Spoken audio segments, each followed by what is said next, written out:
bagaimana software diinstal dalam pikiran bawah sadar. Video sebelum ini adalah menjelaskan bagaimana software terpasang karena lingkungan, karena orang tua. Dan ada baiknya saya berikan satu contoh lagi bagaimana pikiran itu diinstal. Mengapa penting saya memberikan penjelasan yang banyak ini dan panjang ini? Karena apapun yang bisa dipasang bisa dibongkar. Jadi ketika Anda merasa installmentnya jelek, Anda ubah. Kalau Anda merasa tidak ada softwarenya, maka ada baiknya kita pasang softwarenya sesuai apa yang Anda butuhkan. Cara pasang orang tua ke anak kita beri contoh dalam ilustrasi. Saya tanya kepada sahabat semua yang wanita sekarang. Anda punya anakkah berusia 6 bulanan atau Anda punya anak sudah besar pasti tahu sewaktu sang bayi masih berusia 6 bulanan. Atau bagi yang belum punya anak, pernah tahu anak usia 6 bulanan, keponakan atau sepupu. Bisakah anak tersebut berbicara? Maka kita semua akan menjawab bayi tersebut belum bisa berbicara. Komunikasi verbal bayi tersebut adalah menangis, diam, tersenyum, atau tertawa. Suatu ketika bayi tersebut menangis kejar dengan keras dan lama, maka pertanyaannya adalah apa yang dilakukan oleh orang tuanya?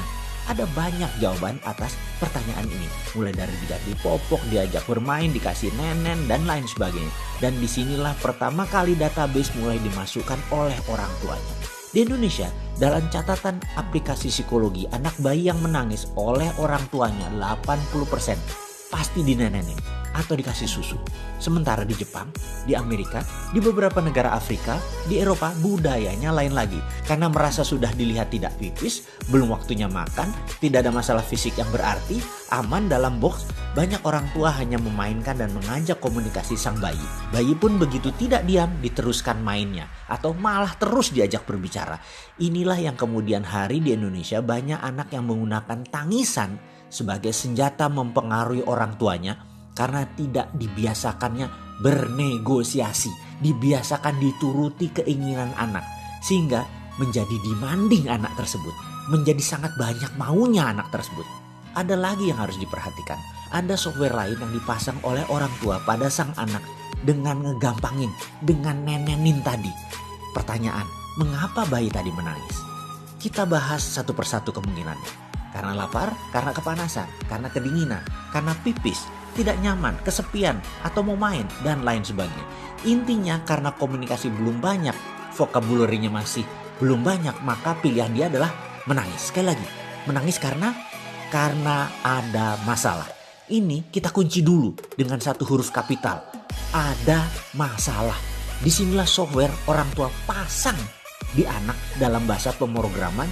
Kalau diibaratkan otak manusia adalah komputer, di mana orang tua tadi 80% nenenin anak tersebut terlepas dari masalahnya apa yang terjadi. Pukul rata saja.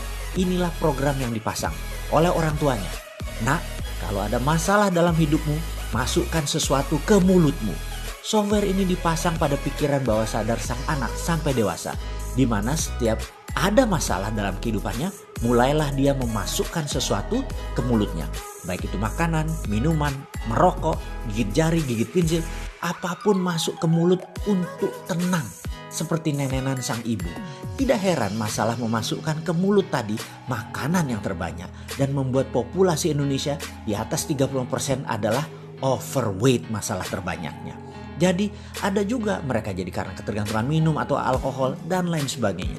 Sekarang sahabat sudah mulai paham bagaimana pikiran bawah sadar dipasang dalam otak manusia.